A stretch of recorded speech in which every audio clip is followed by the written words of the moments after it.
Buonasera, buonasera a tutti, grazie di essere qui a Biennali Democrazia a Torino. Io sono Jacopo Zanchini, vice direttore del settimanale internazionale e questa sera abbiamo, consentitemi di dire, il piacere di avere qui con noi Christiane Taubira. Christiane Taubira è stata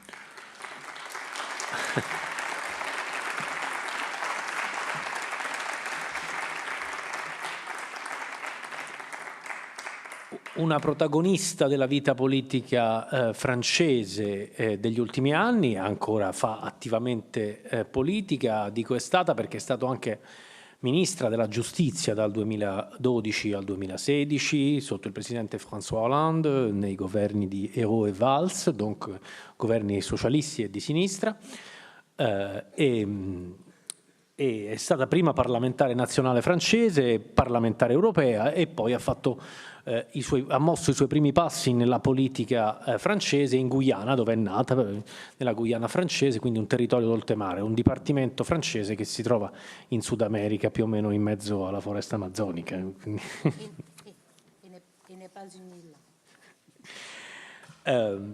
Dunque, da sempre Taubira è impegnata nella difesa dei diritti umani e delle libertà civili. È stata appunto guardia sigilli, ministro della giustizia in Francia tra il 2012 e il 2016 e in quegli anni ha imposto delle importanti riforme che le sono costate anche una forte opposizione da parte della destra, che ha raggiunto anche toni spiacevolmente aspri, quando non addirittura razzisti. È stata protagonista della battaglia del mariage pour tous, dunque dell'equiparazione del matrimonio, delle unioni diverse rispetto a quelle tra uomo e donna, quindi il matrimonio gay, la parità nel matrimonio per tutti in Francia, e la legge è una delle leggi che porta il suo nome. È stata protagonista di una importante riforma della giustizia civile e di una riforma della giustizia penale in un senso nuovo, più moderno, teso più alla personalizzazione della pena, all'utilizzo di pene alternative al carcere, diciamo a un maggiore dialogo tra le istituzioni carcerarie, i condannati e le istituzioni, per cercare di, come dire, recuperare, fare in modo che la pena fosse veramente una pena di recupero e non una pena, diciamo, solamente da scontare. Ecco. Tutto questo in un momento di forte ripiegamento della Francia e dell'Europa in generale, quindi fare queste battaglie non è stato semplice, tantomeno è stato semplice in un'epoca di grande ascesa dell'estrema destra, come succede in Francia da diversi anni, e in un'epoca poi di terrorismo, perché ricordiamo che poi il 2016 in particolare è stato un anno estremamente duro e sanguinoso per la Francia. È cominciato con Charlie Hebdo ed è finito nel 2015 Charlie Hebdo e poi nel 2016 il Bataclan. Insomma, quegli anni sono stati anni molto duri, non si sa ancora se sono finiti, ma di fronte al terrorismo chiaramente le persone che hanno mantenuto la difesa dei diritti al centro della loro azione politica hanno dovuto affrontare delle dure battaglie anche in seno alla sinistra francese, tant'è che alla fine, nel 2016, Christiane Taubira ha dato le dimissioni. Ha dato le dimissioni dal suo incarico di ministro della giustizia perché su una questione estremamente delicata, che era la revoca della nazionalità, la déchéance de nationalité cosiddetta. In altre parole, una proposta del Presidente della Repubblica Hollande era di togliere la cittadinanza francese a quei terroristi che avessero colpito sul territorio francese e che fossero però titolari di due nazionalità. La battaglia di Taubira era contro una specie di discriminazione, perché togliere la cittadinanza solo a quelli con la doppia cittadinanza e non a tutti, o si toglie a tutti o non si toglie a nessuno. C'è un problema di diritto, c'è un problema di giustizia, e su questa cosa si è arrivati allo scontro finale con Hollande e Valls e quindi alle dimissioni di Taubira. Basta leggere il libro di Taubira per capire che si chiama Il mondo cade a pezzi, noi siamo il mondo, edito da Baldini e Castoldi, per capire che Taubira ama la parola scritta, ama la letteratura, ama anche le citazioni, le canzoni, i poeti, gli artisti. Ecco, e leggendo questo libro ho avuto delle volte l'impressione di leggere un pamphlet di qualcuno che stava per candidarsi alle elezioni presidenziali. Ma le elezioni presidenziali non... le elezioni presidenziali sono tra pochissimo tempo, il 23 aprile il primo turno, il 7 maggio il secondo, e Taubira non ci risulta essere candidata, quindi il pamphlet è un pamphlet che sembra voler affrontare i grandi temi del nostro tempo. L'identità della sinistra e della destra, come si fa la lotta politica, il conflitto nella nostra società, il concetto di crisi che spesso viene utilizzato per imporre delle scelte impopolari e non sempre per forza giustificate, viene utilizzato appunto dai potenti, secondo Taubira. L'Europa, l'immigrazione, l'ascesa dell'estrema destra, il potere delle parole e l'importanza di riappropriarsi di certe parole e di non farsi portavoce, portatori delle parole, di banalizzare le parole aggressive che utilizzano le forze populiste e intolleranti. E naturalmente la sfida, il potere del terrorismo e la sfida della paura, e come affrontare questa sfida in una maniera che non faccia alla fine soccombere la democrazia o comunque affievolire la democrazia di fronte alle sfide terribili che pone il terrorismo e naturalmente la sicurezza in una stagione in cui il terrorismo, come abbiamo visto particolarmente in Francia, colpisce alla cieca, colpisce le persone a caso per indebolire le società e causare tensione e potenzialmente conflitto sociale, culturale e religioso. Naturalmente parliamo di questo proprio quando la campagna elettorale francese arriva agli sgoccioli, quindi ha particolare significato che abbiamo qui Taubira e ha particolare significato in questa stagione elettorale europea che vede l'Europa di fronte a delle sfide importanti dei partiti populisti. Tutti i paesi europei che vanno alle elezioni quest'anno hanno questo problema, ce l'hanno avuto i Paesi Bassi, che per fortuna sembrano essere un pericolo scampato, ci saranno le elezioni in Francia, che forse sono le più importanti dell'anno, ci saranno poi le elezioni tedesche, che non siano importanti, ma da un punto di vista del pericolo dell'ascesa dell'estrema destra presentano un pericolo minore rispetto a quello della Francia. Il 30 marzo del 2016 il provvedimento sulla nazionalità che Hollande stesso sembrava aver voluto è stato ritirato. Quindi François Hollande stesso, il presidente francese, ha dichiarato che questo provvedimento a cui Taubira si era opposta pensava che unisse i francesi e invece li aveva divisi e quindi aveva deciso di ritirarlo. Queste divisioni Taubira le aveva viste per prima e si era fortemente battuta per evitarle e proprio per questo mi sembra giusto adesso darle la parola per capire come si affronta una sfida così difficile come quella del terrorismo senza perdere di vista la democrazia e i diritti di tutti. Christian Taubira di fronte al terrorismo.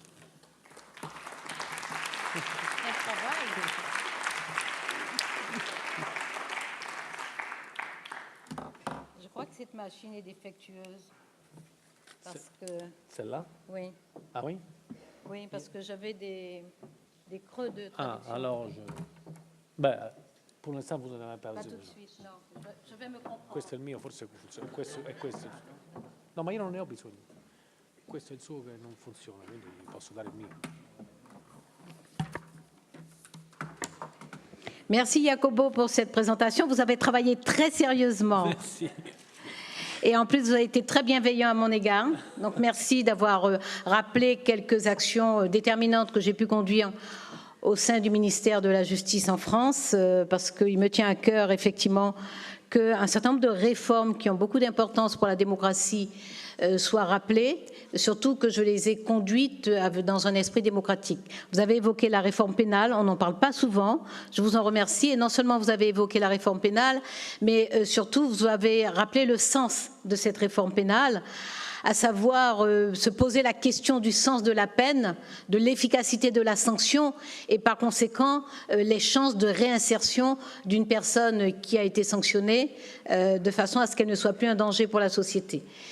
J'ai également créé une peine qui s'exécute en dehors de la prison, parce que nous savons que l'incarcération, et notamment l'incarcération sur une période courte, est très désocialisante et donc transforme les personnes qui passent en prison quelques mois seulement en personnes potentiellement dangereuses parce que tous leurs liens sont supprimés. Après, souvent elles perdent leur logement, leurs liens familiaux se distendent, ces personnes sont isolées dans la société et commettent assez rapidement de nouveaux actes de délinquance. Donc cette contrainte pénale permet de sanctionner une personne selon évidemment l'acte qui a été commis et évite l'incarcération.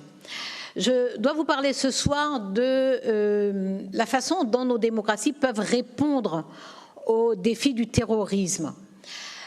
Pour moi, il y a un sens tout particulier à être avec vous ce soir. D'abord, le plaisir. Je suis arrivée hier soir et j'ai déjà eu un échange cet après-midi sur un sujet très différent, mais qui concerne aussi très fortement les fondements de la démocratie. C'était la question du mariage, en tout cas de l'union de couples de même sexe. Donc, la question pour la démocratie d'aligner les libertés et les droits malgré les différences.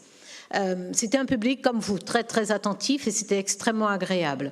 Je suis heureuse d'être là parce que je trouve que vraiment passer 4 jours, il me semble, moi 2 seulement, mais 4 jours à réfléchir sur la démocratie et à se demander comment la démocratie peut répondre à des défis majeurs, ça me paraît extrêmement nécessaire. Extrêmement nécessaire parce que concernant le terrorisme notamment, on peut, en tout cas moi, je me permets de dire qu'en fait la démocratie est très souvent dans un état de panique face au terrorisme. Et la démocratie est dans un état de panique, d'abord parce qu'on s'était installé dans la démocratie sans plus s'interroger sur ce qu'elle signifiait, sur les conquêtes qui avaient permis de construire des systèmes démocratiques, de construire le système juridique et institutionnel qui nous permet de vivre ensemble malgré une pluralité de situations, une diversité d'appartenances, donc des singularités très très fortes, mais de vivre ensemble. Nous avions peut-être perdu de vue que toutes les sociétés ne choisissent pas d'être fondées sur le droit. Il y a des sociétés qui continuent à être fondées sur la force. Et donc nous étions d'une certaine façon assoupis sur ce que représente la démocratie. Et là, ces défis terribles qui sont devant nous, il y en a d'autres dans le domaine économique, il y a de grands défis également. Nous sommes confrontés à une mondialisation qui concentre de plus en plus les richesses, qui multiplie les inégalités, qui creuse les injustices, qui augmente la violence. Donc nous sommes confrontés à d'autres défis. Mais ce défi en particulier, celui du terrorisme, est un défi qui nous renvoie à nous-mêmes, qui nous renvoie à l'essence même de ce système juridique et institutionnel dans lequel nous avons choisi de vivre. Donc cet état de panique qui se traduit notamment par une précipitation à modifier les textes de loi chaque fois que nous subissons une attaque, cet état de panique doit nous conduire à nous poser et à nous demander ce que signifie aujourd'hui pour nous la démocratie et comment nous pouvons la renforcer. Donc pour moi, il y a un sens particulier, même un vrai plaisir, je dirais, à partager avec vous une réflexion sous cet angle-là. Parce que souvent, justement, lorsqu'on m'a demandé de m'exprimer sur le terrorisme, ça a été sur les nouvelles lois qu'il convenait de faire, alors qu'on en a fait quand même plusieurs chaque fois que nous avons été frappés, sur les nouvelles lois, sur l'état d'urgence, sur la durée de l'état d'urgence, sur la façon de sortir de l'état d'urgence, ou encore sur le renseignement, sur l'activité de surveillance et de renseignement, sur l'efficacité de cette activité, et puis parfois un petit peu sur la question des libertés. Mais la question de la sécurité a souvent envahi la demande de réponse face aux défis du terrorisme. Alors sur la sécurité, il m'est arrivé souvent, et je tiens à le dire, mais très rapidement, s'il le faut, nous y reviendrons lors du débat, je tiens à chaque fois corriger en disant attention, et notamment lorsqu'on a choisi un idéal qui consiste à se préoccuper de la justice sociale, à veiller à la cohésion sociale, à veiller à l'émancipation de chaque individu, à faire en sorte que chaque individu émancipé puisse aussi se sentir partie prenante du destin collectif et y participer. La sécurité doit être traitée telle que les révolutionnaires français l'ont pensée à la fin du XVIIIe siècle, c'est-à-dire sous l'angle de la sûreté. La sûreté englobe la sécurité. Il y a donc nécessité d'apporter des réponses aux besoins de sécurité parce que ce besoin de sécurité est légitime, notamment face au mode opératoire du terrorisme auquel nous sommes confrontés de façon contemporaine. Donc ce besoin de sécurité de la part des citoyens est tout à fait légitime et il faut y répondre avec efficacité. Mais il faut aussi, dans la même logique que j'évoquais tout à l'heure, à savoir interroger la démocratie, interroger ses fondements même, interroger les principes auxquels nous sommes attachés, nous conduit à penser la sécurité dans la sûreté. La sûreté est plus vaste, elle est plus large. D'abord, dans la Déclaration des droits de l'homme et du citoyen, adoptée donc lors de la Révolution française, il a indiqué à l'article 2 que la sûreté fait partie des 4 droits imprescriptibles, naturels et imprescriptibles. La sûreté est plus large parce qu'elle pose la responsabilité des politiques publiques dans la société qui apportent suffisamment de sécurité aux citoyens que cette sécurité leur permet de se sentir libres. Donc ce n'est pas seulement la sécurité en tant que réponse à un danger, que ce soit un danger de petite délinquance, de moyenne délinquance, de criminalité ou de terrorisme, c'est la sûreté au sens où, par le contrat social, c'est-à-dire par le lien qui unit les pouvoirs publics, la puissance publique, l'État avec les citoyens, par ce contrat social, la puissance publique s'engage à assurer la sûreté, c'est-à-dire des politiques publiques qui permettent la sécurité. Autrement dit, que sur l'ensemble du territoire, il y a tous les services publics qui permettent l'exercice de la citoyenneté.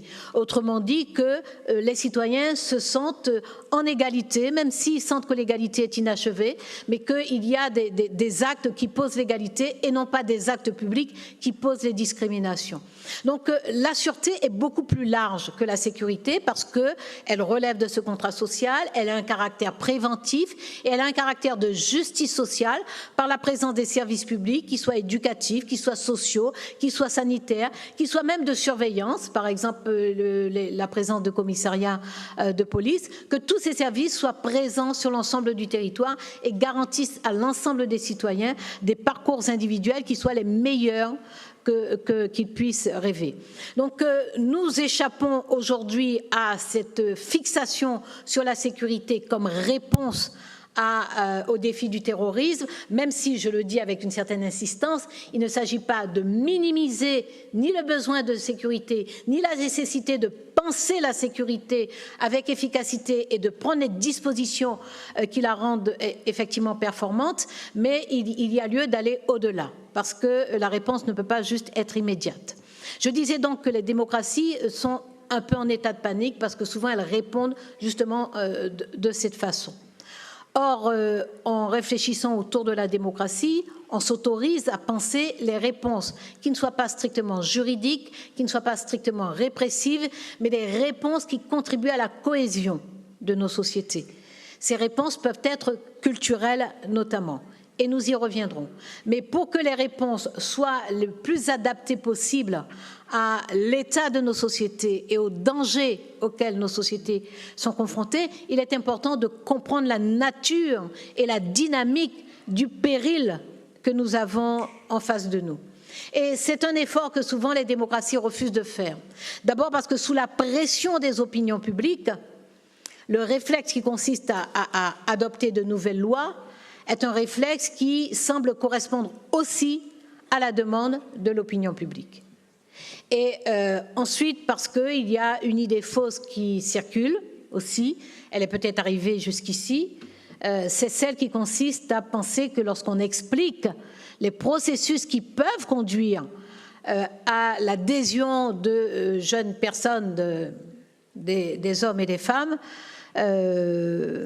majoritairement jeunes mais pas seulement, à leur adhésion à la violence et à la dévastation terroriste, il y a une parole politique qui consiste à dire que lorsqu'on veut expliquer, ça veut dire qu'on commence à excuser. Bon. Heureusement, les sciences sociales, depuis des dizaines d'années, depuis même des siècles pour certaines d'entre elles, les sciences humaines et les sciences sociales, nous permettent de comprendre des phénomènes, parfois inattendus, et nous permettent de les comprendre sans aucune complaisance avec ces phénomènes lorsque, justement, ils remettent en cause nos valeurs et nos principes démocratiques. Donc nous avons au contraire besoin de plus en plus des sciences sociales, besoin de plus en plus des sciences humaines, besoin aussi de plus en plus du courage politique pour étudier avec la plus grande rigueur la réalité des fractures dans nos sociétés, ces fractures étant non pas des causes, des explications ou des motifs d'adhésion à la dévastation terroriste, mais peuvent constituer un terreau favorable pour convaincre des jeunes de participer à la dévastation terroriste. Je fais la différence. Pourquoi? Parce qu'il est important de rappeler que malgré des injustices, malgré des inégalités, malgré des frustrations, malgré des humiliations, malgré des discriminations, la très grande majorité des personnes qui subissent ces discriminations, ces injustices, ces exclusions, ne versent pas dans l'action violente.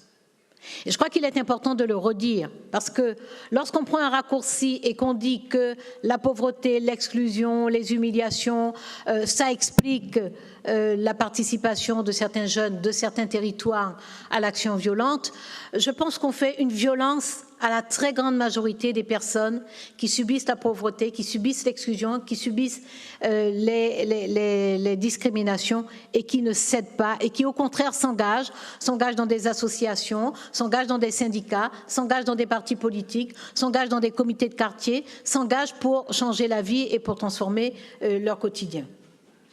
Il y a donc lieu de comprendre les ressorts de ce terrorisme. Je dis ce terrorisme parce qu'il y a plusieurs formes de terrorisme, y compris actuellement.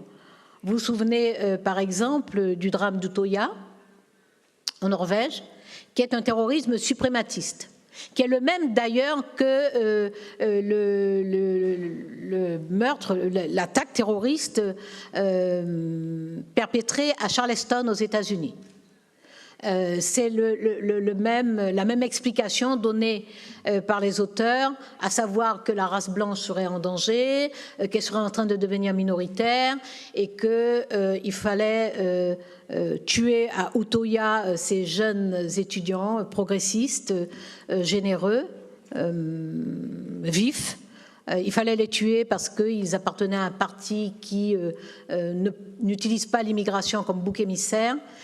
Et à Charleston, il fallait tuer ces Africains américains parce qu'ils mettaient en danger la domination blanche. Donc il y a ce terrorisme suprématiste qui a ses caractéristiques particulières.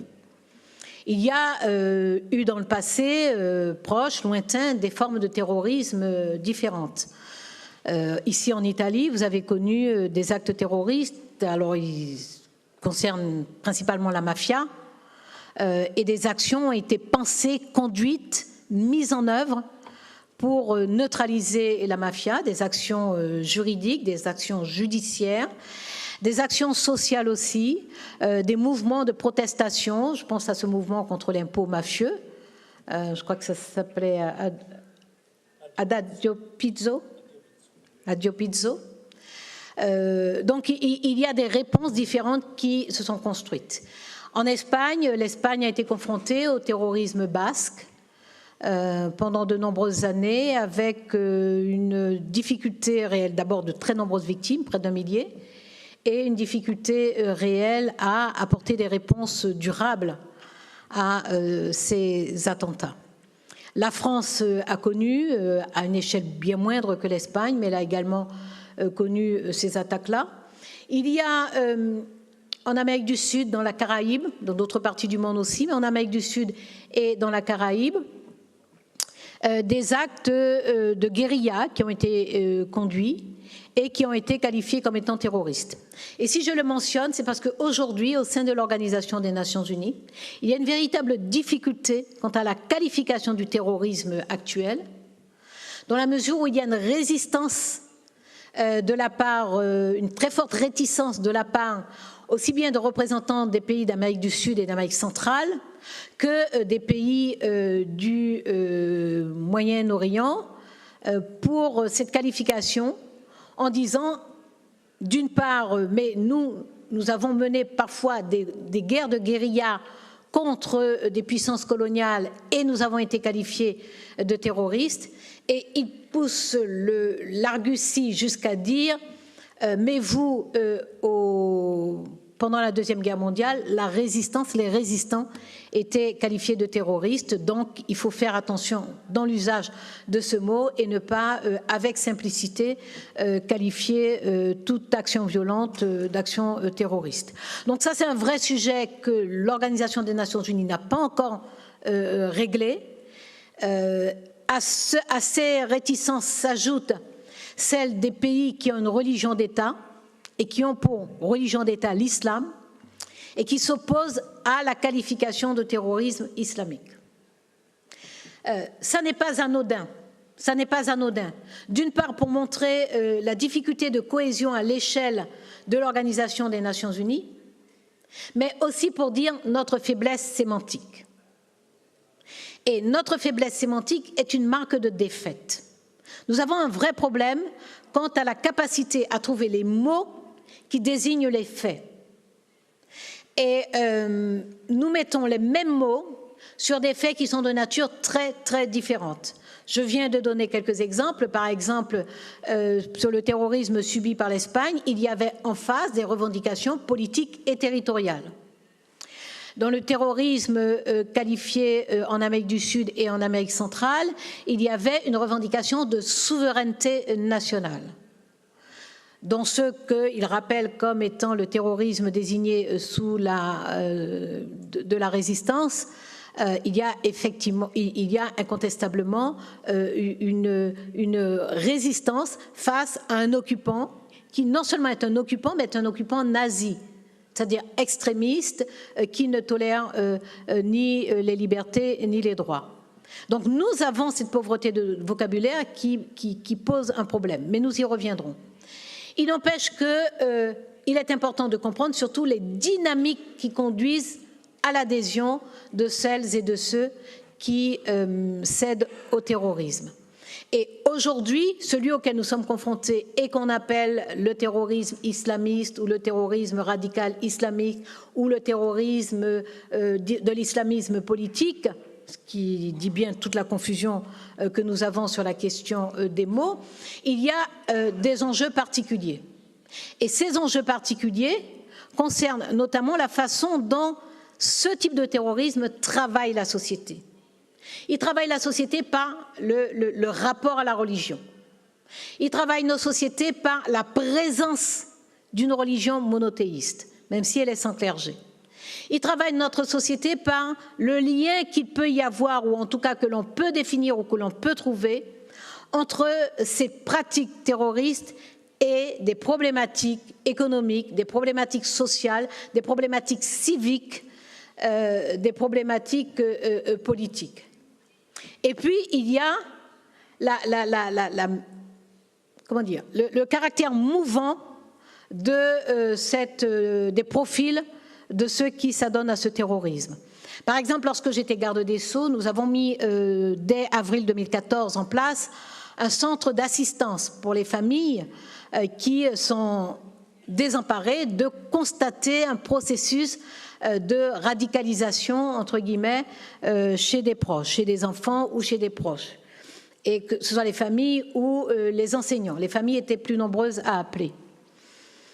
Et assez rapidement, j'ai demandé, lorsque nous avons commencé à avoir des chiffres, j'ai demandé, par exemple, qu'on me dise le nombre de femmes.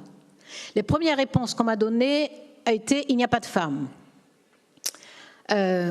La connaissance que j'ai de l'histoire, des combats et des phénomènes qui ont une dimension et un vrai ressort intérieur me conduit à penser qu'il y a des femmes. Donc cette insistance a mené à un traitement plus fin sur les appels et on s'est rendu compte progressivement, au bout de 2 mois, on a commencé à avoir des chiffres sur les femmes.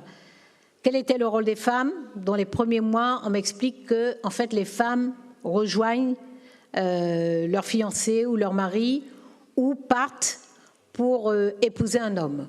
Ça m'a paru étonnant aussi, parce que l'histoire nous enseigne que souvent les femmes jouent un rôle déterminant, même lorsqu'elles ne sont pas nombreuses, que souvent elles jouent un rôle déterminant. Et cette insistance nous a conduit à affiner encore le traitement des statistiques dont nous disposions et de constater que progressivement, nous mettions en évidence le rôle très actif et très dynamique de certaines femmes.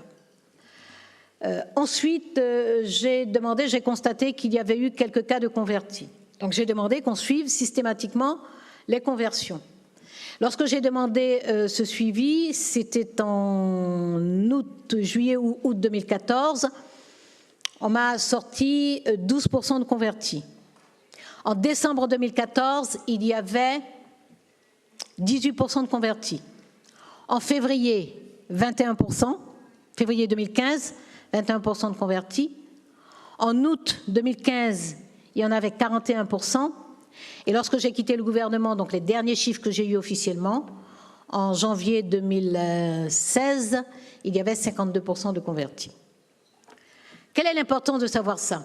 Évidemment, lorsqu'on parle globalement d'un terrorisme islamiste, on pense qu'à la radicalité d'une religion pratiquée sur une base fondamentaliste et qui explique la confrontation entre les tenants sans concession de cette religion et nos sociétés.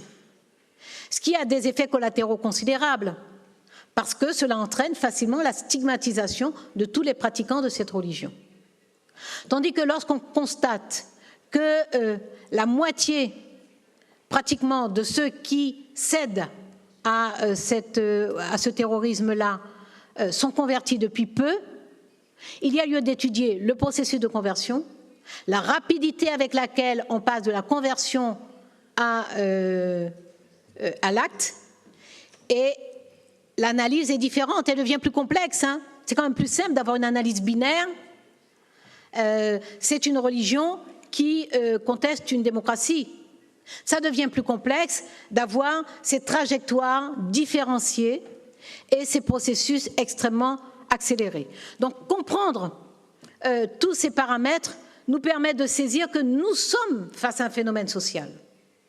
Nous sommes face à un phénomène social et qu'il faut apporter des réponses sociales. Que le terrain, ce n'est pas seulement celui de la religion, même si c'est aussi un terrain, mais que le terrain global, c'est vraiment le terrain social. Autrement dit, quelles réponses nous apportons dans la société? D'abord à nous-mêmes et ensuite à celles et à ceux qui nous attaquent sur cette base-là. D'abord à nous-mêmes. Un exemple flagrant qui a été rappelé tout à l'heure par Jacobo, c'est cette déchéance de nationalité.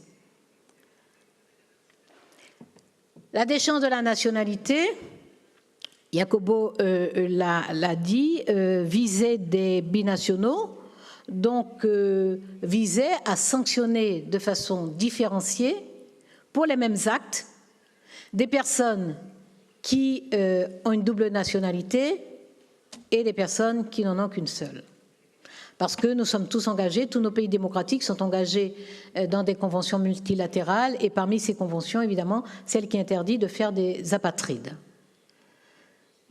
Donc c'est un motif qui est noble, mais qui aboutissait à une décision injuste, inique, et qui allait s'inscrire dans la Constitution. Mais au-delà de ça, ce qui se pose à nous, sauf si nous voulons rester dans la logique que j'évoquais au début de ce propos, à savoir chaque fois que nous sommes attaqués et que nous sommes désorientés, nous faisons une loi.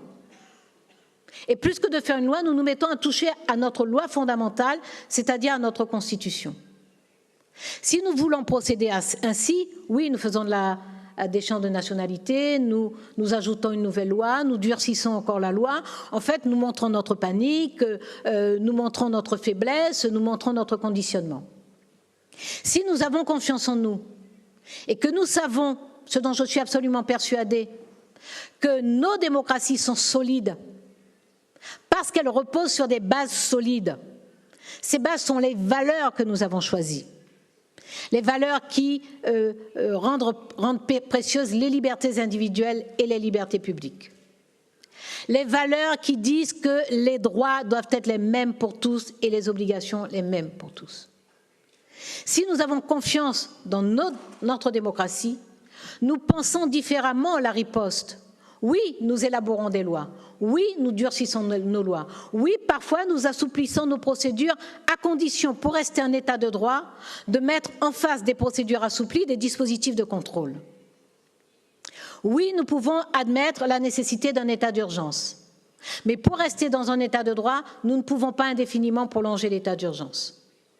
Oui, nous pouvons concevoir la nécessité d'états d'exception, c'est-à-dire des situations où le champ administratif va grignoter sur le champ judiciaire. Oui, mais ça doit être limité dans le temps et de toute façon, il faut mettre en place un procédé judiciaire, un dispositif judiciaire pour contrôler cette extension du champ administratif. Donc oui, nous devons répondre, nous pouvons répondre, mais nous ne devons pas nous perdre. Et au-delà de cela, donc au-delà de cette préoccupation de demeurer un état de droit, il nous faut réfléchir, penser et mettre en œuvre d'autres réponses. Des réponses sociales évidentes sur la justice sociale. Est-ce que nous nous assurons que les promesses qui sont faites par nos sociétés, qui sont des républiques, des démocraties, c'est-à-dire des sociétés qui sont fondées sur les règles de droit, des règles lisibles, prévisibles, égales pour tous. C'est ça la démocratie. Mais en plus, nos sociétés sont des républiques. C'est-à-dire qu'en plus des règles, nos sociétés font la promesse à chaque citoyen de veiller à son intégrité, de veiller à ce qu'il ait toutes ses chances, de veiller à ce qu'il soit en situation de respect de sa dignité, qui est égale pour tous, mais de respect également de ses droits et de ses libertés. Si nous considérons donc que nos sociétés, qui sont à la fois des démocraties et des républiques, sont mises à mal par le terrorisme, notre réponse doit être une réponse législative, elle doit être une réponse répressive, mais elle doit être aussi une réponse d'animation de nos sociétés. Et c'est là où intervient la culture, sauf que nous ne savons plus bien faire. Nous ne savons plus bien faire, nous ne savons plus, sauf dans des programmes très carrés, réintroduire de la culture partout, dans tous les espaces de nos vies, à l'école, à l'université, dans les lieux de travail, faciliter l'accès à la culture, apprendre aussi à voir la culture lorsqu'elle vient vers nous. Je pense notamment ici en Italie, où vous avez des villes qui sont de véritables musées à ciel ouvert, où à la fois les peintures, les sculptures, l'architecture sont des appels à la beauté qui sont sous les yeux en permanence des citoyens. Est-ce que l'éducation à cette beauté se fait encore pour les nouvelles générations? Lorsque dans les nouveaux modes de gouvernement, lorsque nous évoquons ces questions-là, ça paraît farfelu, ça ne fait pas sérieux. Or, c'est ce qu'il y a de plus sérieux comme réponse. C'est ce qu'il y a de plus sérieux et de plus durable comme réponse. Savoir qui nous sommes, ne pas jeter à l'encan nos valeurs, d'échéance de nationalité, c'est piétiner nos valeurs, c'est piétiner des symboles, c'est piétiner des principes essentiels qui font notre identité collective. Ne pas jeter ça au terrorisme. Et puis vivre intensément cette identité culturelle qui fait que nous savons créer des espaces de créativité. Nous savons mettre à l'honneur nos poètes, nos écrivains, nos musiciens, nos chanteurs, nos sculpteurs, nos architectes, nos peintres. Nous savons les mettre à l'honneur. Et nous devons faire en sorte que les enfants, les adolescents puissent se saisir de la beauté qui a été transmise par tous ces auteurs, par tous ces artistes. Nous devons réapprendre à le faire. Et pas seulement à introduire des chartes de l'instruction civique. Oui, de l'instruction civique dans les écoles. Oui, apprendre le plus tôt possible les règles qui nous permettent de faire société. Mais enseigner aussi la beauté, la créativité et surtout les talents que chacune, chacun peut porter et retrouver en elle-même et en lui-même. Je pense que c'est lorsque nous serons capables, ma voix s'éraille, merci Jacobo, lorsque nous serons capables de remettre naturellement toutes ces formes d'expression culturelle, artistique à la portée de tous nos enfants, de nos adolescents, faire que ces formes d'expression culturelle et artistique, qui parfois sont déjà dans notre environnement, mais que nous ne savons plus regarder, que nous apprenions à les voir, que nous apprenions à nous arrêter, que nous apprenions à nous laisser imprégner par cette beauté-là. Non seulement nous allons trouver un état d'esprit plus paisible et beaucoup plus d'assurance, mais nous allons créer les conditions pour les nouvelles générations de créateurs. Et nous allons surtout créer les conditions pour que les dialogues entre les peuples et entre les cultures retrouvent une nouvelle intensité. Parce que, je le disais cet après-midi, nous vivons en présence du monde. Nous perdons de vue que nous vivons en présence du monde. Nous sommes souvent écrasés par la mondialisation, qui a des effets extrêmement pesants et lourds, et je l'ai rappelé tout à l'heure, la concentration des richesses, l'extension de la pauvreté, les guerres qui se développent, les conflits de territoire, des conflits de territoire pour des territoires, mais aussi pour l'accès à l'eau, pour l'accès à des ressources naturelles, des confrontations ethniques, des affrontements religieux.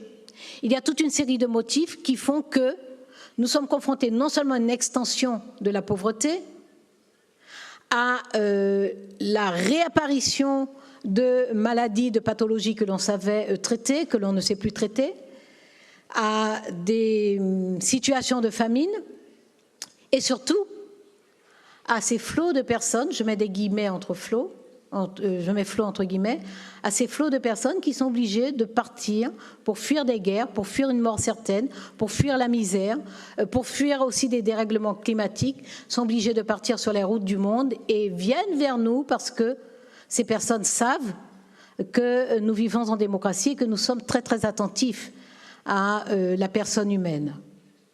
Nous vivons donc en présence du monde et nous sommes concernés par toutes ces difficultés lorsqu'il s'agit de fléaux, lorsqu'il s'agit de catastrophes, mais lorsqu'il s'agit aussi de périls. Nous sommes concernés et nos réponses doivent être à l'échelle du monde. Nous devons donc concevoir des politiques publiques qui s'imposent sur nos territoires nationaux, mais nous devons être capables aussi de penser nos actions à l'échelle du monde, dans le cadre évidemment des instances multilatérales, mais aussi dans le cadre de nos échanges avec les différents pays. C'est à cette condition que nous allons apporter une réponse durable à ce fléau qui de toute façon disparaîtra, s'atténuera, reprendra, mais disparaîtra pour une période. Mais pour que cette période de paix soit la plus durable possible, il nous faut mettre sur la scène non plus seulement le droit qui durcit nos lois, non plus seulement une approche péremptoire des attitudes et des centres de danger, je pense à Daesh bien entendu, une approche péremptoire, rétrécie, qui nous empêche de comprendre la complexité des choses, mais en faisant en sorte qu'à nouveau nos sociétés soient irriguées par toute cette masse de création artistique, culturelle, que les générations ont produite, que nous continuons à produire, qui nous inspirent et qui nous rendront de plus en plus capables d'inventer les réponses au quotidien et à long terme pour consolider nos sociétés. Un grand artiste qui est à la fois poète, dramaturge, peintre, Kandinsky, disait que ces tableaux représentent un acquiescement à la vie. Toutes les formes d'expression culturelle sont un acquiescement à la vie. Face à ceux qui aujourd'hui nous attaquent,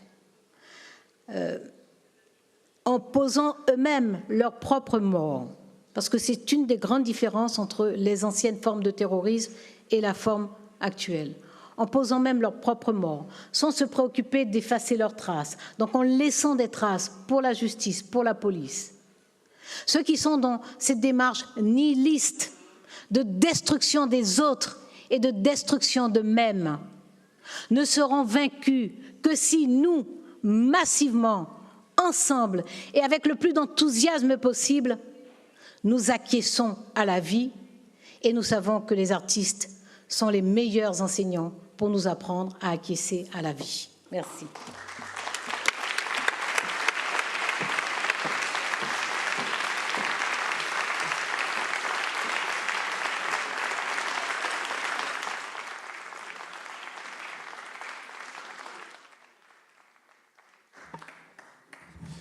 Allora,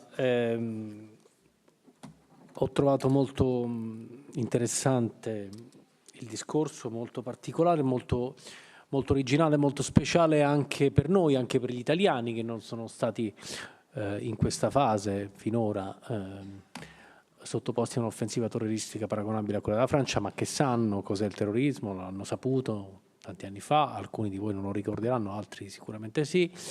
E poi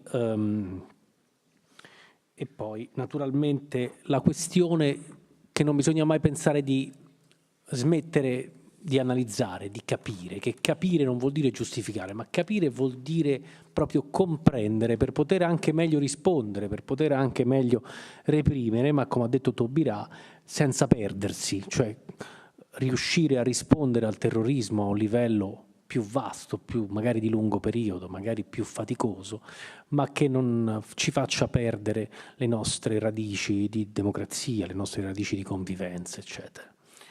Ecco, io vorrei riportare questa sfida all'oggi e un po' anche all'attualità di oggi, all'attualità europea e francese. Oggi mi verrebbe da chiedere a Taubira, il cui libro trasuda di una grande fiducia nella Francia, nella democrazia francese, nella République, nella Repubblica anche come simbolo nel mondo, no? C'è un mio amico giornalista americano molto cinico che dice sempre: al mondo ci sono solo due popoli che pensano di avere una missione nel mondo, gli americani e i francesi. E questo è un po' è vero, ma adesso magari lo vediamo con Taubira. Ecco,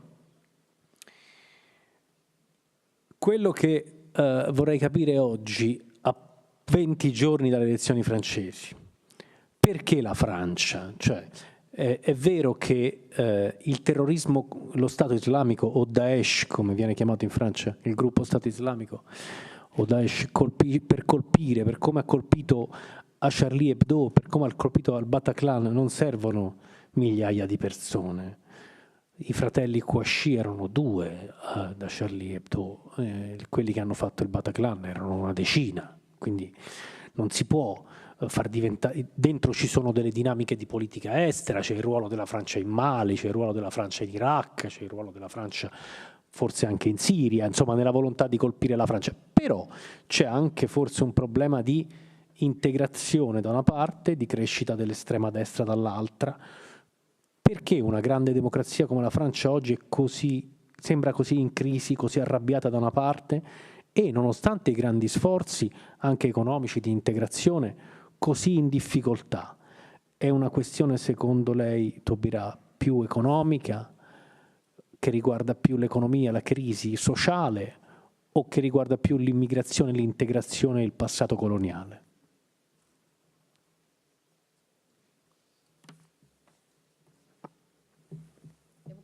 Là. Ouais. Mais une réponse. Elle risque d'être un peu longue. D'abord sur, d'abord sur ces deux peuples qui prétendent avoir une mission universelle, c'est vrai en plus.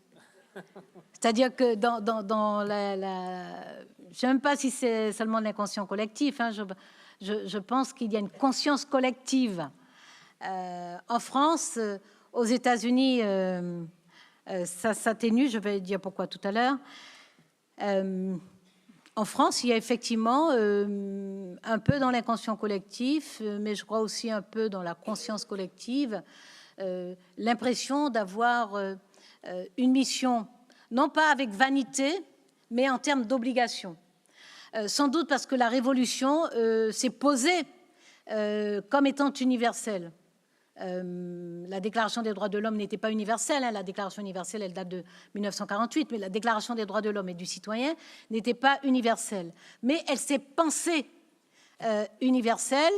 Je rappelle qu'elle a été proclamée 2 ans après la déclaration d'indépendance des États-Unis. Non, la déclaration, c'est 1776. 1787, c'est la Constitution des États-Unis. Donc, la déclaration des droits de l'homme et du citoyen, c'est pensée universelle parce que nous étions quand même à une période où le monde était organisé en empires coloniaux, principalement. C'est-à-dire que toute puissance européenne se projetait dans le monde, était projetée dans le monde. Et la France sera d'ailleurs confrontée à la contradiction de sa déclaration des droits de l'homme et du citoyen en provenance des colonies.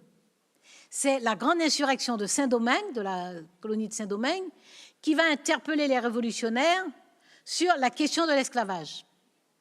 Cette question, elle est traitée en France. Elle est traitée notamment par quelques grands esprits tels que Olympe de Gouges, qui va traiter deux questions majeures qui sont hors champ de la Révolution. C'est la question des femmes et la question de l'esclavage. Donc Olympe de Gouges va traiter les choses, donc elle a une capacité visionnaire, vous savez qu'elle finit sur l'échafaud. Condorcet aussi sait à cette époque-là qu'il faut traiter à la fois la question de l'éducation, la question des femmes et la question de l'esclavage. Mais non, ça n'est pas audible en France. Ça va devenir audible avec l'insurrection de Saint-Domingue, parce que Saint-Domingue, c'est la colonie la plus riche. L'insurrection qui est conduite par Toussaint Louverture interpelle la France, mais vous dites, article 1, que tous les hommes naissent et demeurent libres et égaux en droit. Donc la France sera rattrapée, la Révolution française est rattrapée par ça seulement 4 ans après, 94, 5 ans après, puisque c'est la Convention française, et non pas la Révolution en tant que telle, c'est la Convention française qui va proclamer la première abolition de l'esclavage en 1794, le 4 février, mais Napoléon Bonaparte va rétablir l'esclavage en 1802, donc 8 ans plus tard. Donc ça explique pourquoi en France, dans la mémoire, dans la conscience collective française et dans la mémoire, il y a une relation à l'universel. Les États-Unis ont fait la même chose. C'est pour ça qu'il y a aussi ce lien entre les États-Unis et la France, parce que les États-Unis aussi ont proclamé au monde. Alors à cette époque-là, il y avait une mondialisation d'ailleurs, réelle, économique, physique, et de valeurs, de circulation de valeurs, de personnes et de valeurs. Donc, mais je dirais que l'Italie a autre chose d'universel. Je pense à la Renaissance, par exemple, et à ce bouillonnement, à cette effervescence de créativité culturelle, ce qui fait que c'est probablement le pays qui a la concentration d'œuvres d'art la plus importante. Je ne sais pas, ce ne sont pas des statistiques, ce que je dis, mais étant donné que les œuvres d'art sont là, y compris à chaque coin de rue, il y a cette contribution au patrimoine universel. C'est une contribution culturelle. Sur les causes de ce terrorisme. Alors, avec la nuance que j'ai faite tout à l'heure, à savoir qu'on ne peut pas dire simplement que la pauvreté, parce que la plupart des pauvres ne sombrent pas dans le terrorisme. On ne peut pas dire que ce soit l'injustice, la plupart des gens qui subissent l'injustice ne sombrent pas, etc. Mais il demeure qu'effectivement, les injustices, les humiliations, les frustrations, ça constitue un terreau, c'est-à-dire que ça facilite l'adhésion. Mais il y a des thèses qui se contredisent d'ailleurs sur le processus qui conduit des jeunes notamment à adhérer au terrorisme. Et vous savez qu'en France, il y a un débat, parce qu'en France, le tempérament aussi est vif, comme il est presque aussi méditerranéen que le vôtre. Le mien est amazonien, donc il est encore plus méditerranéen que la Méditerranée. Donc c'est toujours avec beaucoup de vivacité que les chercheurs opposent leurs analyses. Et en France, donc, il y a de vraies disputes entre des philosophes, des sociologues, des anthropologues. Il y a de vraies disputes avec des gens qui se fâchent, qui ne se contentent pas de confronter leurs idées, qui se fâchent en tant qu'individus et qui, en public, disent des choses désagréables les uns sur les autres. Mais ils sont passionnants à lire tous, et ils nous aident à comprendre. Il y a la thèse d'Olivier Roy, qui vit d'ailleurs, je crois, partiellement ici, et qui doit être dans la Biennale. Olivier Roy, qui explique qu'en fait, il y a une radicalisation de l'islam. C'est-à-dire qu'il y a une radicalité qui touche certains jeunes, et cette radicalité se traduit, cette radicalité qui, à d'autres périodes, dans d'autres générations, a pris d'autres formes, cette radicalité trouve un espace d'expression dans l'islam. C'est une thèse qui peut être étayée par ce que je disais tout à l'heure, à savoir le nombre important de jeunes convertis et qui passent très vite à l'acte quelques semaines ou quelques mois après leur conversion. Il y a une autre thèse qui a tendance à considérer que c'est l'islam qui porte en lui-même les germes du terrorisme. Alors, on nous explique que c'est la tendance salafiste, etc., etc.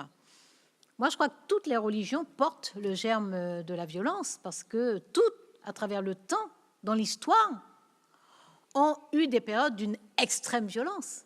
D'une extrême violence. Bon, c'est pas à vous que je vais parler de Torquemada, de l'Inquisition, enfin bon voilà, ni en France, bon, voilà, parce qu'on est voisins. Tout ça se passe dans le royaume catholique de Castille, enfin bon, tout ça c'est... Donc les croisades, c'est vraiment l'affrontement de l'Orient et de l'Occident, de l'Occident et de l'Orient. Bon. Donc les religions portent en elles-mêmes. Ça ne veut pas dire que les religions sont terroristes par nature. Ça dit que dans le fondamentalisme, dans le parcours du fondamentalisme, le fondamentalisme n'est pas du terrorisme, hein, mais dans le parcours du fondamentalisme, dans l'excès au-delà du fondamentalisme, il y a une intolérance qui conduit à cette violence-là. Et les religions monothéistes, toutes les religions monothéistes ont montré qu'elles étaient capables d'arriver à cette violence-là. Donc, ça, c'est une réalité, mais nos générations sont suffisamment instruites, suffisamment cultivées pour être capables de vivre dans des sociétés où les croyances sont admises, c'est admis dans nos sociétés, et puis parfois elles sont dominantes, mais où il n'y a pas de confrontation, en tout cas pas d'antagonisme entre la croyance, la pratique religieuse d'une part, et d'autre part la vie en démocratie. La France est une société laïque. Ici, ça l'est aussi, peut-être de façon moins affirmée. La France l'a inscrit dans sa loi. La loi de 1905 pose très clairement la séparation de l'Église, des églises et de l'État, très clairement. Donc, ça veut dire que nous pouvons vivre ensemble entre les athées, les croyants et quelles que soient les croyances, catholiques, musulmanes, juives et même autre chose, si ça existe. Sans doute que ça existe. Donc, nous pouvons... Moi, je pense qu'il y a deux façons de faire société. Je l'ai dit très rapidement tout à l'heure. C'est sur le droit ou sur la force. Sur le droit ou sur la force. Alors, ça peut être un droit écrit. Ça peut être un droit non écrit, ce qu'on appelle le droit coutumier. Il y a des sociétés qui n'ont pas de code civil, de code pénal, etc., mais où il y a des règles, et elles sont connues de tous. Ça peut être du droit écrit très codifié, comme ce qu'on appelle le droit continental. Le vôtre, le nôtre, c'est du droit continental. Ça peut être de la common law, c'est-à-dire que ce n'est pas un droit aussi codifié que le droit continental, mais il y a des règles, il y a des références, il y a de la jurisprudence. Donc moi, je crois qu'il y a deux façons de faire société, sur le droit ou sur la force. C'est pour ces raisons-là que je crois à la démocratie. Quels que soient ces moments d'inflexion, quels que soient ces moments d'affaiblissement, je crois à la démocratie parce que l'alternative, c'est la force. Et je ne peux pas me résigner à ce que nous glissions vers la force. Or, lorsque les démocraties, dans leur état de panique, se précipitent sur leur arsenal législatif et modifient leurs textes, durcissent leurs textes, rétrécissent les procédures, diminuent les contrôles, elles glissent vers une société de force. C'est la force de l'État, c'est la violence d'État, mais c'est quand même une violence qui envahit la société. Donc, pour ces raisons, oui, moi, je reste optimiste. C'est l'optimisme de la combativité, c'est-à-dire que je suis absolument persuadée que plus nous allons faire lire la démocratie et la République par nos citoyens, plus nous allons l'expliquer, plus nous permettrons à chacune et à chacun de s'épanouir dans la société, et plus nous allons renforcer la démocratie, plus nous allons lui donner de la vitalité. Et ça suppose évidemment de travailler sur ces parties de territoire où il y a une accumulation d'inégalités et d'injustices. Bene, farei un... Intanto dimentico sempre di farlo, quindi lo faccio subito. Ringraziamo la traduttrice simultanea che fa uno sforzo. Mi sono molto identificato prima quando giustamente Taubira ha fatto una lunga differenza tra sécurité e sûreté e mi sono domandato, non avendo la cuffia, come ha fatto questa distinzione in italiano, dove non sono sicuro che ci sono due parole, ma poi magari lo vedremo dopo. In tutto questo, il 23 aprile in Francia si vota, ci sono le elezioni presidenziali e adesso farei delle domande più brevi e poi facciamo delle domande dal pubblico in modo che lasciamo qualche piccolo spazio anche a chi ci ascolta. Domande quindi più brevi, 23 aprile, 7 maggio, forse è la prima volta che l'estrema destra potrebbe vincere le elezioni in Francia. È difficile, molto, però diciamo è la prima volta che esiste coerentemente, chiaramente questo pericolo. Perché? O meglio, visto che il tema è di fronte al terrorismo, che peso ha avuto, che peso ha e ha avuto e hanno avuto gli atti terroristici che sono accaduti in Francia in questi 2 anni, molto gravi, nell'ascesa dell'estrema destra, se l'ha avuto oppure no.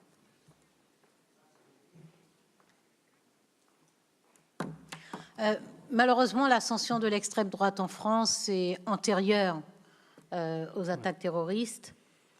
Je ne suis pas persuadée que les attaques terroristes en tant que telles aient particulièrement dynamisé la croissance de l'extrême droite. La consolidation de l'extrême droite en France est un long processus qui puise dans des raisons objectives, c'est-à-dire les difficultés que j'évoquais tout à l'heure. Il y a des bouleversements économiques dans nos sociétés. Nous sommes dans des sociétés encore industrielles, en même temps post-industrielles, où de nouvelles activités ou des activités anciennes sont en train de s'effondrer sans qu'on ait suffisamment anticipé cette transformation profonde.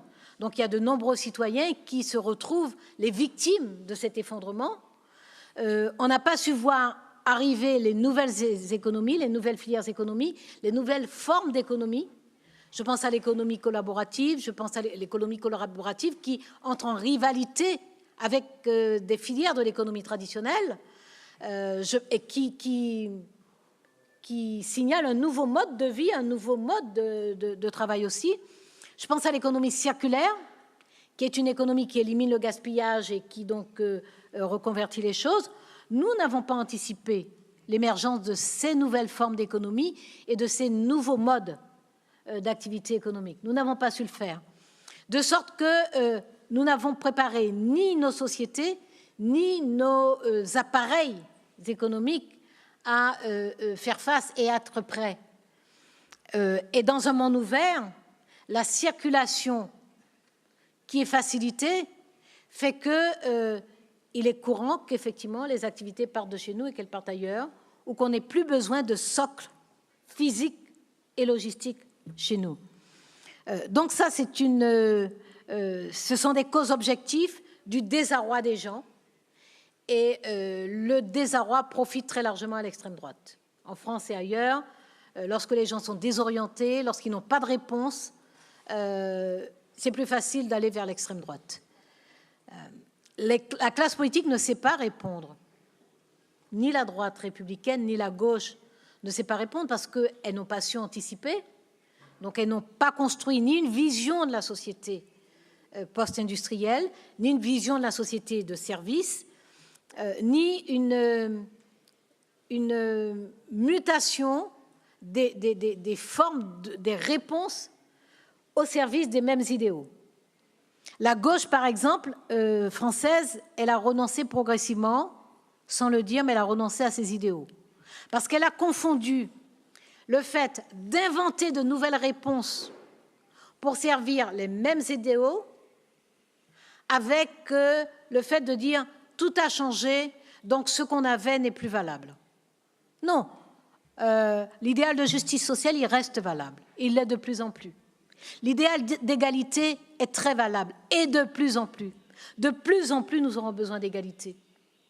Plus le monde se développe, plus il devient sophistiqué, plus il s'ouvre, et plus nous avons besoin d'égalité d'accès au savoir et aux connaissances, plus nous avons besoin d'égalité d'accès aux soins, plus nous avons besoin d'égalité d'accès aux droits, plus nous avons besoin d'égalité dans la mobilité, dans la possibilité de circuler, dans la possibilité de changer de vie, de changer d'activité professionnelle dans le cours de notre vie. Donc, plus le monde va se moderniser, va se développer, va s'entrelacer, et plus nous aurons besoin d'égalité.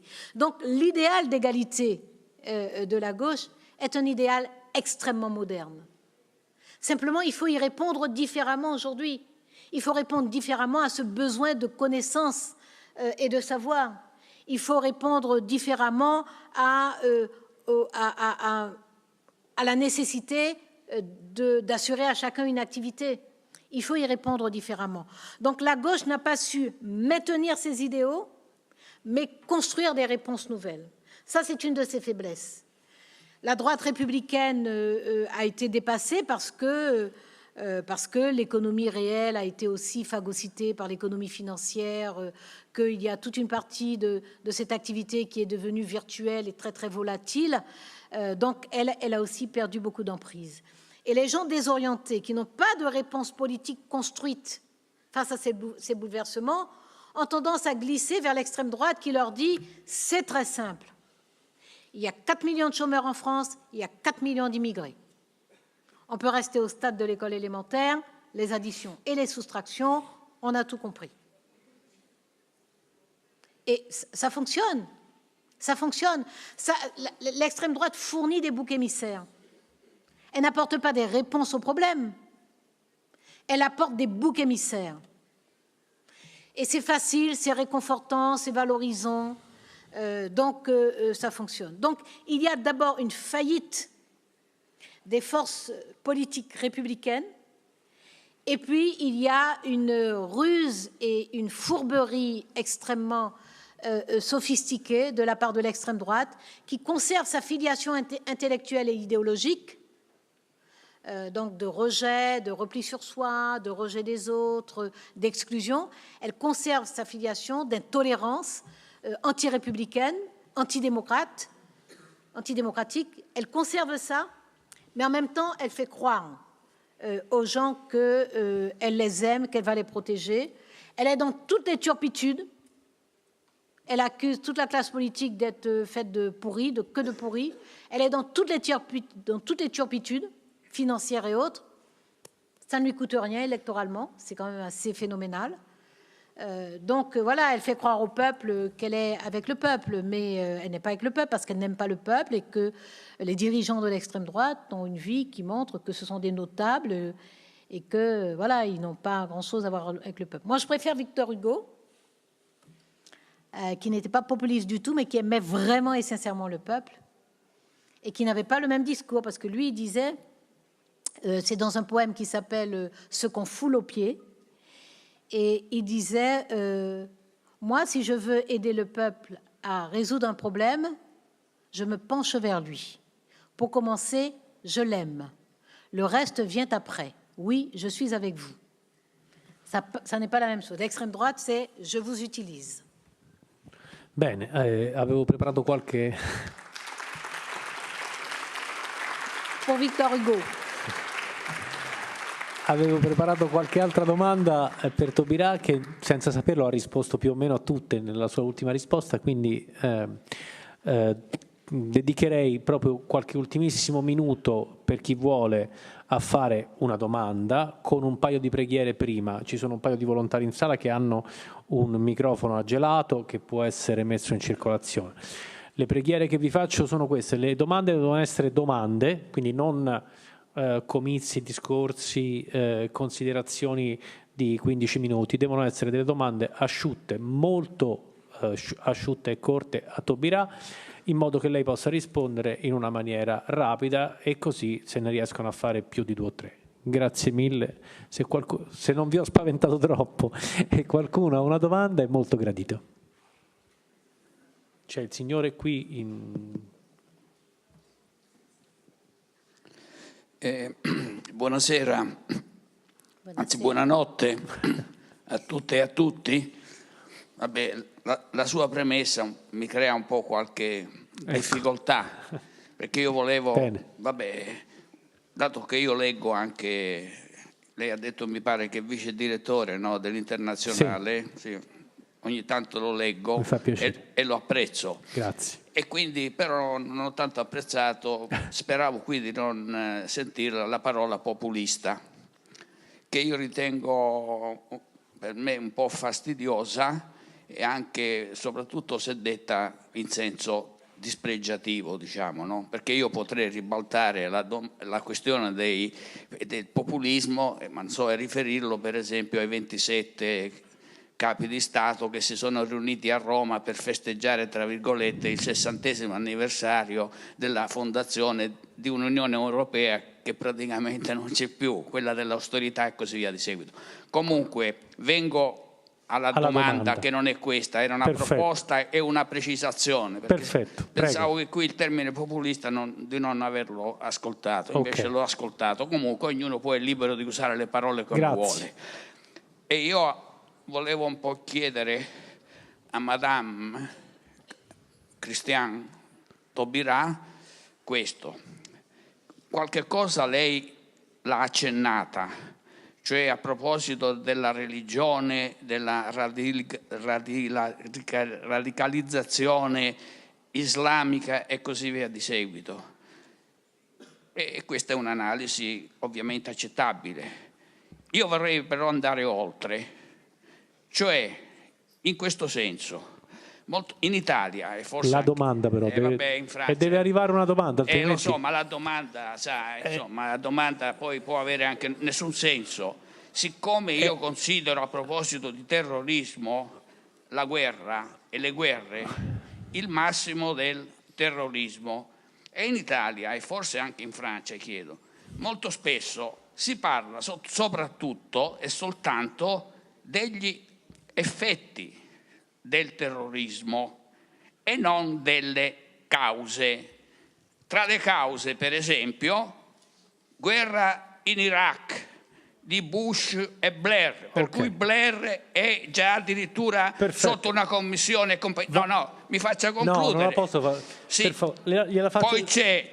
Io l'ho capita la domanda, la posso fare io. L'ho capita, sì, ma poi lei la vuol rifare lei, non la faccio io. No, perché, guardi, sono capace di intendere e di volere. Sì, ma non è capace di interrompersi. Ho insegnato per 30 anni e quindi conosco come si agisce anche con gli studenti.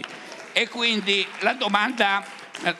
me la faccio io, cioè si confondono le cause con gli effetti, è chiaro? Per esempio si fanno le guerre con i droni, con gli effetti collaterali di civili che muoiono.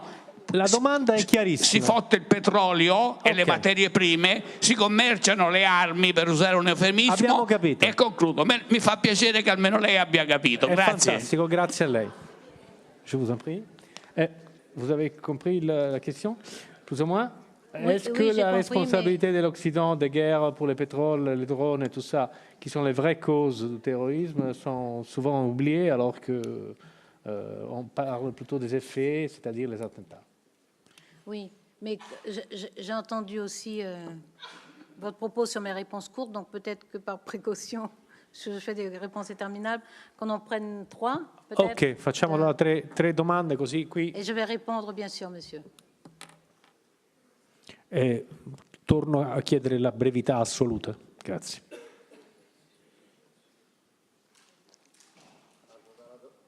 Non funziona? Domanda. Perfetto. Allora, il discorso è come fa... Dato che per scontato dobbiamo elevare il livello culturale, e dato che non c'è più, diciamo che le ultime svolte politiche hanno, la paura ha fatto capitolare la democrazia, la domanda è come faccio a elevare la cultura, posto che alla fine noi abbiamo creato delle grandi masse di spettatori. Lo dice Benjamin Barber, che ha scritto Consumati da cittadini a clienti, lo dice Bauman, lo dice Galimberti nell'Ospite inquietante. Il terrorismo è una risposta al nichilismo, e il nichilismo, il nulla, è la mancanza del limite, perché Lacan dice senza limite non esiste la realtà.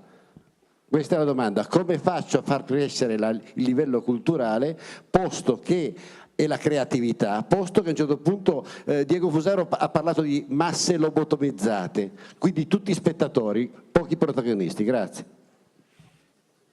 Il signore in prima fila qui. Grazie per la vostra relazione. La domanda è questa: come funzionano nel concreto i programmi di riabilitazione dei terroristi, insomma, dei radicalizzati? Grazie.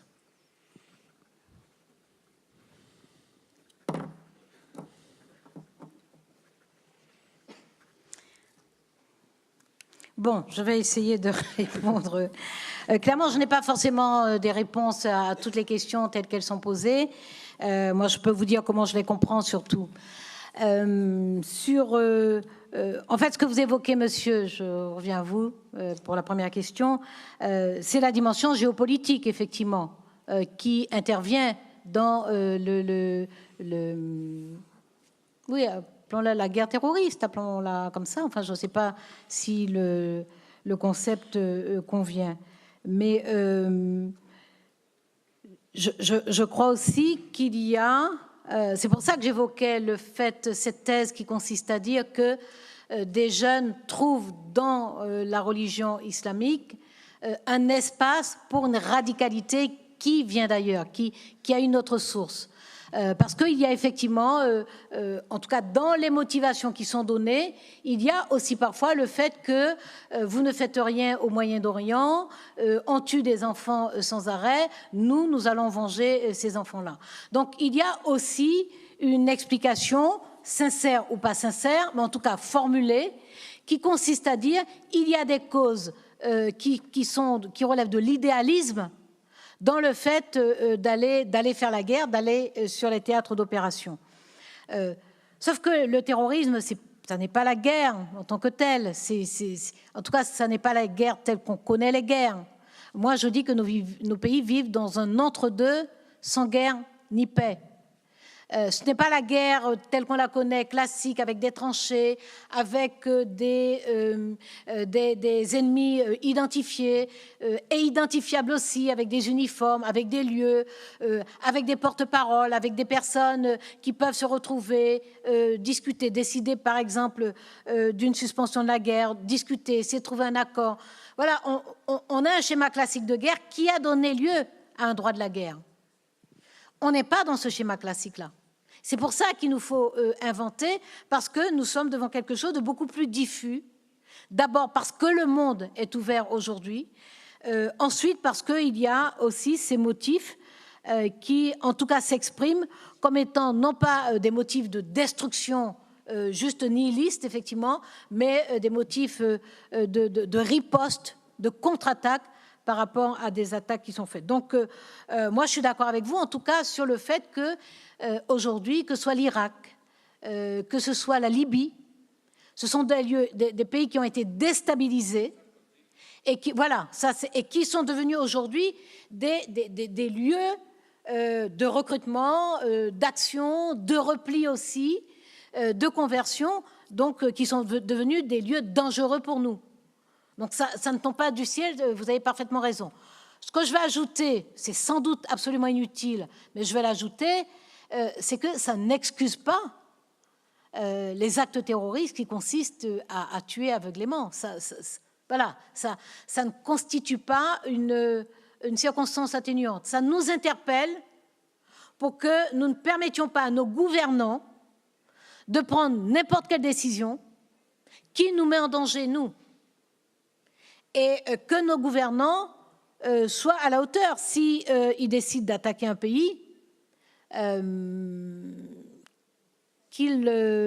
d'abord qu'ils s'en expliquent devant nous, qu'ils le fassent. Je rêve d'un monde de paix et sans guerre, mais je rêve, je sais. J'en rêve et je suis prête à vraiment mettre toute mon énergie pour ça, mais je sais qu'on n'y est pas demain matin, de toute façon.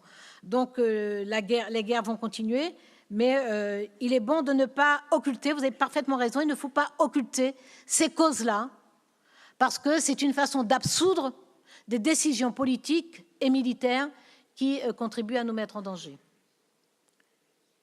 Comment élever la culture dans les masses lobotomisées? Ben, justement, éviter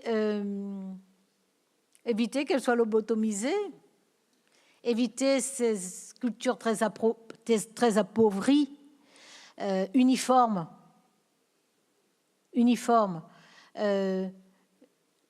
Les cultures sont enracinées. Elles fleurissent et se partagent, mais elles sont enracinées. Si nous ouvrons de nouveaux espaces pour les cultures, nous créons de la créativité, pour le coup. Moi, je crois que la culture ne va pas faire qu'on va tous devenir musiciens ou chanteurs ou peintres. Cela va nous donner un bagage qui va nous permettre de mûrir en tant qu'êtres humains. Donc, d'être mieux disposés à l'altérité, de comprendre la diversité du monde, d'accepter l'autre dans ses différences, d'être capable de curiosité vis-à-vis des autres, d'être capable, j'ai presque dire, d'appétence pour ce que les autres créent et produisent. Donc les cultures des autres, les langues des autres, la littérature des autres, les imaginaires des autres. C'est cela que la culture va nous permettre de faire. Et on voit bien que lorsqu'on crée les conditions de dialogue culturel ou musical, on voit bien que cela transporte de la culture de paix et de discussion. Parce qu'il y a des différends. Le propre de la démocratie, c'est de permettre l'existence des différends. Parce qu'ils existent, les différents. Heureusement, d'ailleurs. À quoi ressemblerait le monde, ou même juste un pays, si tout le monde se ressemblait et si tout le monde était d'accord? Ce serait, bon voilà, ce serait l'univers d'Orwell, quoi, enfin presque. Hein, ce serait, donc, mais c'est vraiment dans le domaine de la culture que ces dialogues se font le plus facilement, avec le plus de fluidité, et donnent les choses les plus belles et les plus imprévisibles. Quand je pense, par exemple, lorsque des musiciens viennent dans un pays et qu'ils font monter sur la scène des musiciens du pays et qu'ils improvisent ensemble, on voit bien à quel point il y a une capacité de dialogue et à quel point, ensemble, sans forcément s'être concertés, sans se connaître, sans connaître leur musique respective, ils créent de la beauté. Ils créent de la beauté ensemble. Et cette beauté, elle vient sur le public, elle vient vers le public. Donc moi, je crois que vraiment, le dialogue entre les cultures, d'abord le fait de redonner corps, de redonner de la vitalité à la créativité culturelle dans toutes les formes d'expression artistique, et de permettre le dialogue, la circulation de ces cultures, ça, voilà, ça va amender le monde, ça va... Je suis persuadée de ça, vraiment. La réhabilitation du terrorisme. Des individus radicalisés. Ah oui, des individus radicalisés, pardon. Merci, j'ai fait trop vite. Oui. Vous avez dit réhabilitation, vous, hein, vous n'avez pas dit déradicalisation. Parce que les mots sont importants, et effectivement, c'est la réhabilitation. Alors, je vais vous expliquer ce qu'on a fait, ce qu'on a engagé et ce qui se fait, et je vais vous dire une contradiction très forte. D'abord,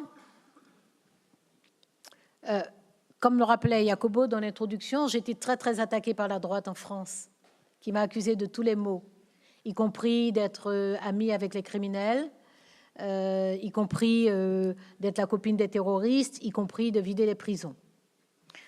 Donc, une fois à la télévision, un journaliste me demande très, très sérieusement « Est-ce que c'est vrai que je vais vider les prisons ?» Je lui ai répondu que j'étais venue à l'émission justement avec un trousseau de clés et qu'en sortant de l'émission, j'allais ouvrir toutes les cellules. Parce que qu'un journaliste sérieux me demande si je vais vider les prisons, on se demande où on vit. Les décisions de justice, elles sont prises par les magistrats, elles ne sont pas prises par le garde des Sceaux. Bon. Mais pourquoi je prends cet exemple? Pour rappeler la difficulté de mettre en place des programmes sérieux. Parce qu'on est face constamment à une espèce de pression tyrannique du simplisme, de la vision binaire, de la vision sommaire. Moi, j'ai pris la responsabilité et le risque de développer des programmes culturels en prison. Quelques mois avant mon départ, au mois d'octobre 2015, j'ai signé avec une quinzaine de grandes fondations, la fondation d'EDF, avec des stylistes, avec le réseau des musées nationaux, avec une quinzaine de grandes fondations, des conventions pour intervenir dans les prisons. Parce que moi, je pense qu'il faut que la culture entre dans les prisons. Et donc, c'est une action très, très intense. Vous avez des personnes qui ne veulent absolument pas qu'on fasse des choses dans les prisons et qui, en même temps, vous disent que les prisons sont des repères où les gens se radicalisent. Alors, déjà, il faut savoir que la grande masse des personnes qui se radicalisent le font hors de la prison. Cette accusation est intervenue depuis ma prise de fonction, en 2012. En 2013, en janvier 2013, nous avons démantelé un réseau de terroristes avant qu'ils passent à l'action. C'est un réseau lié à la filière irakienne.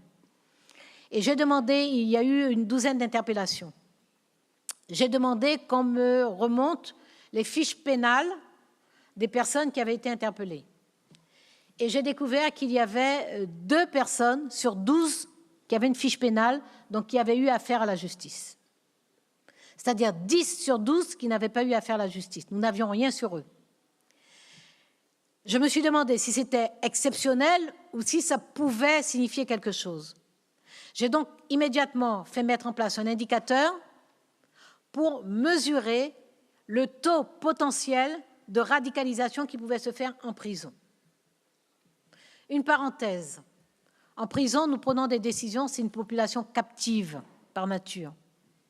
Donc nous pouvons prendre des décisions faciles, même si elles peuvent être difficiles à mettre en œuvre, mais nous prenons une décision, nous l'appliquons. Si nous décidons de fouiller un détenu, nous le fouillons. Si nous décidons de le transférer ailleurs, nous le transférons. Si nous décidons de le mettre à l'isolement, nous le faisons. D'accord? Donc les décisions prises sur la population captive, elles sont appliquées. Dans la société, c'est autre chose. Cet indicateur, je me le suis fait remonter tous les mois. Entre février 2013 et janvier 2016, quand je suis partie, il avait varié entre 12 et 16%. Donc en moyenne 14%. C'est-à-dire que 14% en moyenne des personnes radicalisées se radicalisent en prison, potentiellement. Je l'ai indiqué assez tôt parce que lorsque j'ai vu qu'au bout de 3 mois, le taux était le même, je me suis dit ça signifie quelque chose. Donc j'ai alerté en disant attention, les grands foyers de radicalisation sont ailleurs. J'ai interrogé les services de renseignement sur les mosquées. Il se trouve que la part des mosquées aussi n'a pas cessé de baisser et cette part était à 3%. Donc c'est vraiment dans la société, par le biais d'Internet, que se fait la radicalisation. Donc pour lutter contre la radicalisation, il faut commencer en amont, c'est-à-dire être en mesure de réagir sur Internet, donc monter des programmes là. Et puis il y a les programmes en aval, c'est-à-dire ceux qui sont déjà soit passés à l'acte, soit ont été complices d'un passage à l'acte, arriver à les prendre en charge pour les mettre dans des programmes. Mais ça revient à ce que nous disions tout à l'heure, c'est-à-dire que si on a une vision très simpliste, on met des programmes très simples, ça ne marche pas. Moi, j'ai passé plusieurs mois à aller voir ce qui se faisait ailleurs, à interroger des chercheurs et à lancer des expérimentations. Formation de tous les personnels pour repérer, parce que nous nous sommes rendus compte, par exemple, qu'à partir du moment où nous faisions du contrôle, il y avait la dissimulation dans les comportements. Donc, les barbes étaient rasées, ceux qui faisaient du prosélytisme ne portaient plus de djellaba, ils ne faisaient plus des prêches collectifs, ils radicalisaient par tout petits groupes. Donc, ça veut dire qu'ils pouvaient échapper à la surveillance. Donc, il nous a fallu faire la formation des personnels de surveillance. Et puis, il a fallu travailler avec les aumôniers, de façon à ce que les aumôniers apportent une parole religieuse différente de la parole de radicalisation. Ensuite, il y a un travail à caractère social parce qu'il y a une partie de l'adhésion qui se fait sur la base de la solidarité. Ceux qui font du prosélytisme viennent au secours, souvent, de la famille de la personne qui est emprisonnée. D'abord, la personne qui est emprisonnée, parfois, elle est en rupture familiale, c'est-à-dire elle ne reçoit pas de visite. Il y a de la pauvreté, il y a un taux de pauvreté, d'illettrisme important dans les prisons françaises. Ces systèmes, comme ce sont des méthodes qui sont utilisées par la mafia aussi, d'ailleurs. La mafia, on sait, a des activités sociales qui tiennent une partie des citoyens. Donc là aussi, il y a une prise en charge, une aide, un soutien, aussi bien à l'intérieur de la prison qu'à l'extérieur auprès de la famille.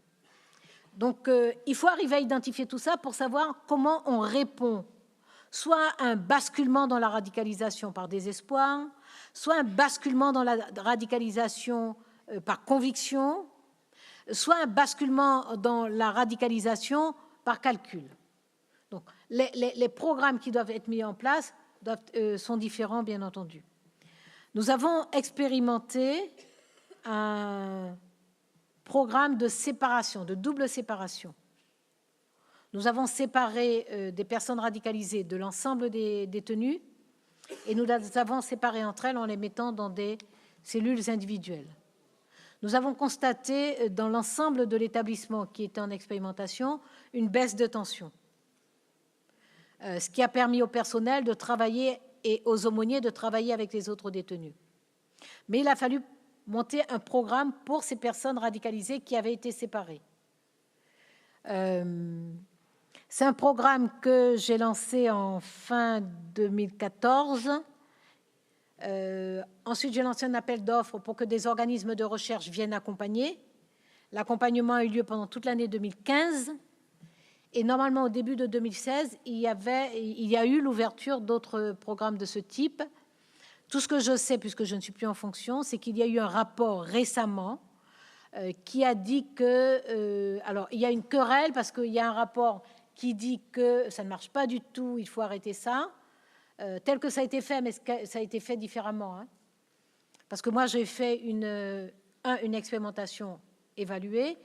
2, ce qu'on a appelé une recherche-action, c'est-à-dire sur toute l'année, cet organisme, qui est d'ailleurs l'association française des victimes du terrorisme, c'est elle qui a remporté le marché et c'est elle qui a assuré cette action pendant une année à la prison de Fresnes. Et puis après, il y a eu l'ouverture donc de 4 centres dédiés. Il y a un rapport qui dit que ça ne marche pas du tout et il y a un contre-rapport qui dit que c'est une conclusion... Enfin, il dit que les conclusions sont trop raccourcies, trop rapides, que c'est pas une analyse profonde, etc. Pour conclure cette réponse trop longue, pardon à tous,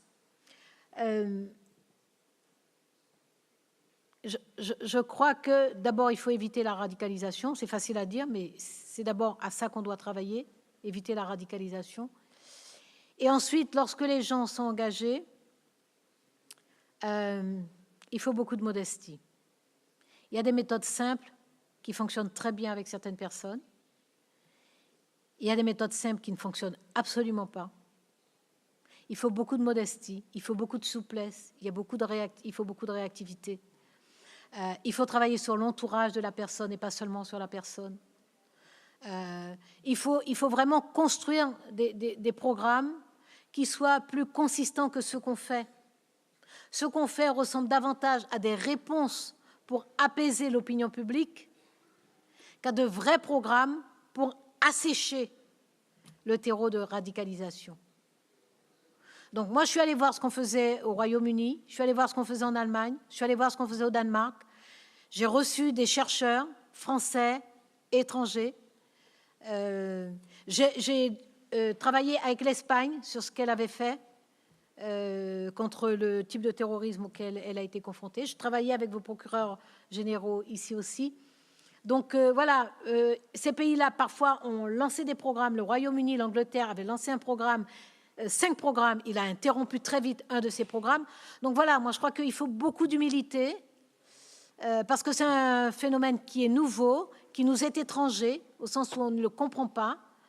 Et donc, il faut construire des réponses et accepter l'idée qu'il faut constamment revoir les choses, constamment évaluer, constamment les renouveler.